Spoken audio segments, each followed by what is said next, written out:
There are two types of adoption in Nigeria. Did you know that? Hi guys, my name is Zena and I'm back with tips on adoption in Nigeria. So today I want to talk to you about the two types of adoption we have in Nigeria. We have the customary adoption and we have the statutory adoption. The customary adoption is mostly open and it can be formal, it can also be informal. Mostly it is informal and it is mostly done in a family-oriented setting. In some places it's actually a ceremony performed around it. So that is what that one it means. Someone in the family taking on the responsibility of another's child. Sometimes you can voluntarily give your child to a younger brother and say, okay, I'm old, I don't have money to train this child, I want you to take this child and travel with him to the city and take care of him. And in some other cases it could also be that maybe a sibling, an older sibling has died and there is kids to be raised and somebody in the family steps up and takes that child. And sometimes it might be formal, can formalize it. And so, okay, this is my child, henceforth, and you can formalize it. And in other cases, it is just between the family members and there is no problem. Just go ahead and raise the child.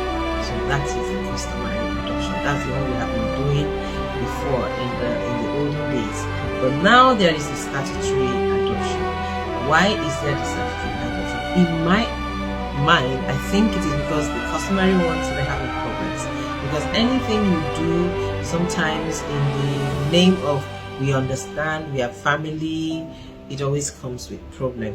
I will share an experience. I grew up in the village. Part of my life was spent, a whole lot of it when I was young, was spent in the village, and I witnessed a lot of things customary adoption did to families, where a first wife will be married and she won't be able to have children, and then she goes ahead to marry someone for her husband, and then the lady comes in and has children, and the first child, it will be told to the lady, the first child you're going to have is going to be given to the first wife, is agreed.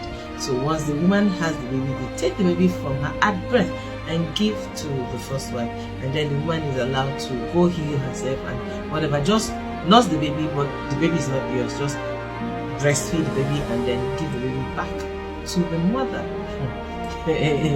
It wasn't funny. So you can call it surrogacy of a kind, or you call it adoption of a type, but it was never satisfactory, because at the end of the day it will drive a wedge between the first and the second wives. But it happened a lot of times, and the child is raised by the first wife as her own, even though the younger wife is there looking, so she's expected to have more kids for herself.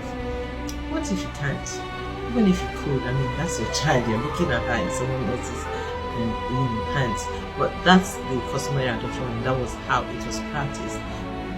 And the second one is the statutory adoption.